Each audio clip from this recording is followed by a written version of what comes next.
שלום לכולם, גיבורי תרבות על ספת הגרפולוג, והיום יש לנו את הכבוד לארח את ישראל ליבוביץ' על ספת הגרפולוג. מתחום האדריכלות, לאיש יש תפיסה מאוד מיוחדת על האדריכלות, על הבניינים, ואנחנו בלי להתמהמה נראה את כתב ידו המאוד מאוד מעניין. כשאני מבקשת לכתוב על דף חלק, זאת פיסת מציאות. ואיך שאדם כותב, אנחנו רואים איך הוא מתארגן על הדף, באיזה קצב, ואנחנו לאט לאט נגיע לעומק האישיות. הכתב הוא כמו כתב ברייל, האיש חורץ על הנייר. ואנחנו רואים ששולי בימים די ישרים, קצת נסוגים. שימו לב איך השורות הולכות. השורות די ישרות, אבל מה קורה פה? יש פה דרמה, הדרמה האישית של הכתב. הכתב מתחיל בקטן, ותראו שהוא הולך וגדל. דבר שלישי, הלחץ, חזק מאוד. האותיות כמעט לא מקושרות, כל אות עומדת בפני עצמה. הכתב לא מהיר, הוא די איטי, כי הוא כותב פה, משקיע בכל אות בצורה מאוד יסודית, אנחנו תכף נראה מה זה אומר, ויש פה הרבה מאוד קדמים בכתב, והשורות צפופות, והזווית ישרה. יש פה בסך הכל משמעת עצמית מאוד חריפה, איש דורש מעצמו, כל הזמן חוזר ובודק את עצמו. שימו לב שכל אות עומדת בפני עצמה, זה יסודיות, זה קפדנות, זה נחישות. האיש לא עושה לעצמו, לא לעצמו ולא לסביבה חיים קלים. איך אנחנו רואים את זה? תסתכלו שכל אות נורא יסודית עד הסוף עומדת וממש מנותקת מחברתה. זאת אומרת, כל אות עומדת מבוצרת עד הסוף עם לחץ כמו של פיל. עכשיו, מה קורה? כשאני כותבת בלחץ חזק, אני מפעילה את הלחיצה על הנייר, אני מפעילה פה המון לחץ, יש לי פה המון חריצות, יסודיות, נחישות והחלטיות. עכשיו, בכזאת צורה, כשכל אות עומדת בפני עצמה ביסודיות, אני לא מרפה עד שאני לא מסיים את המשימה עד הסוף. כל אות ממש עומדת כמו בניין, לא נופלת, לא משנה, באש ובמים. באש ובמים עם לחץ כמו של פיל. גם הבניינים שלו לא נופלים. לא יפלו בחיים, כזה בחיים לא יפלו. עכשיו, נוסיף לזה את הזווית שהיא די ישרה כמעט, תסתכלו. זאת אומרת, זה מישהו שלא מרפה עד שהוא לא מסיים את המשימה שלו ולא חשוב יהי מה. עכשיו חכו, יש גם ניקודים באישיות, כי יש פה איש מאוד מורכב. זה לא רק. יש פה איש מאוד מורכב, כי אני תכף אדבר פה על הפן הרגשי. זה איש פה שהוא מאוד מאוד רגשן, ואנחנו תכף נראה איך זה הולך ביחד פה. את החלק המאוד מאוד נחוש ומאוד רגשן, אבל איש מאוד רגשן מבפנים. עכשיו תסתכלו כמה איש גם חרוז, איש שעושה עבודת שטח. זאת אומרת, כשהוא עושה עבודת שטח, אז הוא יעשה עבודת שטח מאלף עד תו. אין קיצורי דרך, תסתכלו את הכתב. אין פה פתלתלות. עושים משהו, אז מאלף עד תו. עכשיו, זה לא פשוט, כי תכף אני אראה לכם, האזור האמצעי פה בולט, ולכן פה זה הלב מאוד משמעותי. הלב פה לוקח ללב את הכל. בישראל, אני אחרי זה רוצה להגיד לך, תשמור על עצמך. למה? כי אתה תתפוצץ בסוף, אתה לוקח ללב, ואחרי זה אני אראה לך כמה שהוא לוקח ללב את הדברים, אלוהים אדירים. עכשיו דיברנו על הקו העבה. מה זה קו עבה? קו עבה זה חושנות. האותיות כולם, תסתכלו, הקו קוראים לזה קו חם. יונג דיבר על טיפוס חישה. טיפוס חישה, וזה ישראל לחישה ורגש. אנחנו תכף נדבר על הפן הרגשי שהוא כל הזמן בולם אותו.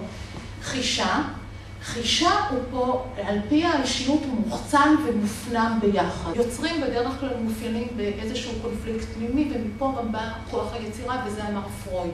העשייה האינסופית הזאת, לבדוק ולבחון עד הסוף בפרפקציוניזם, עד כדי ללכת עם הראש בקיר, שאנחנו רואים פה את הזווית הישרה הזאת, לבין הרגש, שממש עולה על גדותיו. איך אני רואה את הרגש? תסתכלו לא רק את הקערות, את האותיות שהן עגולות, הן לפעמים זוויתיות, שזה הביקורתיות, אז יש פה אות עגולה ואות זוויתית. אות עגולה ואות זוויתית, זה כמו עולות על גדותיהן, כמעט כל הכתב הוא באזור האמצעי, והכל זה מין מעורבות רגשית, זה האזור האמצעי. האזור האמצעי על פי פרויד זה האגו, וזה לא רק האגו, זה החלק הרגשי.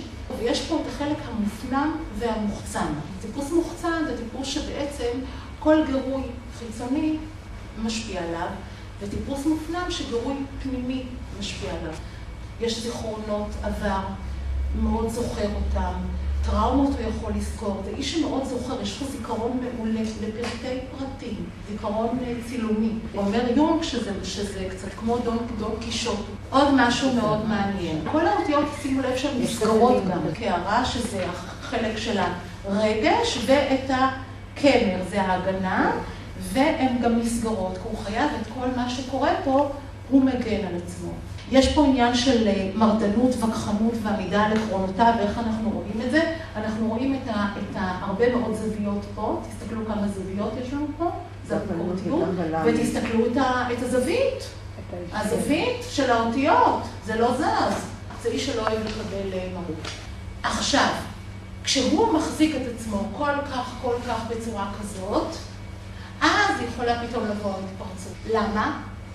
כי כמה אני יכולה להחזיק את עצמי כל כך הרבה. כשהאותיות מפורטות, כל אות עומדת מפורטת, זה חלק אנליטי. זה דרך אגב מראה גם כישרון למוזיקה. יש פה הרבה מאוד אותיות שהן עולות למעלה עם הצנפות, והרבה מאוד קווים חוזרים. זה החלק שהוא מנסה לעצור את סערת הרגשות שקיימת. כי יש פה את החלק האנליטי, את החלק הפרפקציוניסטי, הוא מאוד יסודי, מאוד מתכנן כל פרט, מצד שני יש פה סערת רגשות מאוד חזקה, הוא לוקח ללב, הוא נורא נעלב.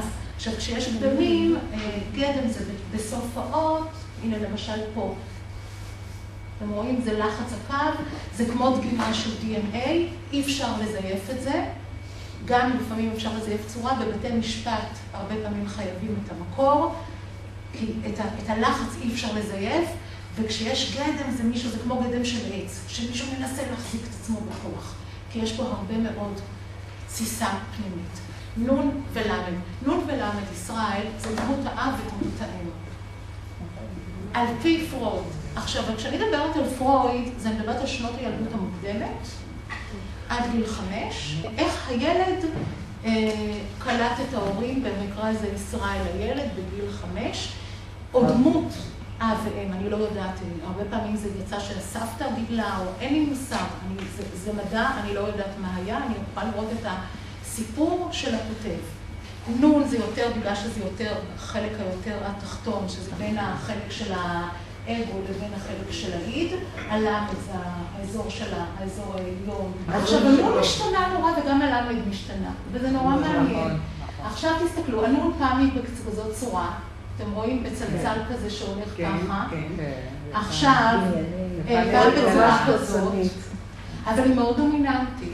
ואחר כך יש לך את הגלגלה. נכון, פעם היא הגלגלה, פעם היא עם קערה. זאת אומרת, שקודם כל רואים שדמות האם היא דומיננטית, היא משמעותית, אבל יש פה כמה וריאציות. זאת אומרת שדמות האם היא רב-גונית. יש פה ערב רב של רגשות. זאת אומרת, יש פה איזשהו ערב רב של רגשות, איזושהי הזדהות, אבל איזשהו ערב רב של רגשות, איזשהו, יכול להיות בלבול רגשי, איזשהו תחושות שונות זו מזו. כי אנחנו רואים שיש פה פעם אחת איזושהי תחושה של רצון לאחיזה בדמות האם, פעם אחת מכילה, פעם אחת הם יותר מרוחקת, אני לא יודעת, אבל נשאל את ישראל, אבל יש פה ערב רב של רגשות. בואו נראה את דמות האבא, גם דמות האבא, תסתכלו שהיא משתנה. מגוננת. יש פה כל מיני, יש פה פעם אחת למד כזאת, יש פה גם למד שאם תסתכלו, פעם אחת למד פה שבורה. אתם רואים פה, יש פה איזשהו שבר בדמות האב. יש פה גם, ראיתי גם הרבה פעמים למד כמו דגל. הלמדים פה, אתם רואים? זאת אומרת, זה אדם מאוד שאפתן, וזה הרבה, דמות האבא פה היא מאוד משמעותית לשאפתנות. כשאני רואה למד כזאת עם דגל, זאת אומרת, יש פה איזושהי דמות האב מאוד משמעותית לשאפתנות. זאת אומרת, או רצון להוכיח לאבא, או שדמות האב הייתה מאוד משמעותית בילדות, משהו כדי להשיג הישגים. זה לא אדם שנותן להתעלם ממנו, הוא רוצה להטביע את חותמו, הוא מרדן, הוא עקשן, והלמד הזאת היא מאוד משמעותית פה. איש מורכב, מאוד חשוב לבדוק את החתימה ביחס לטקסט, כי מה קורה?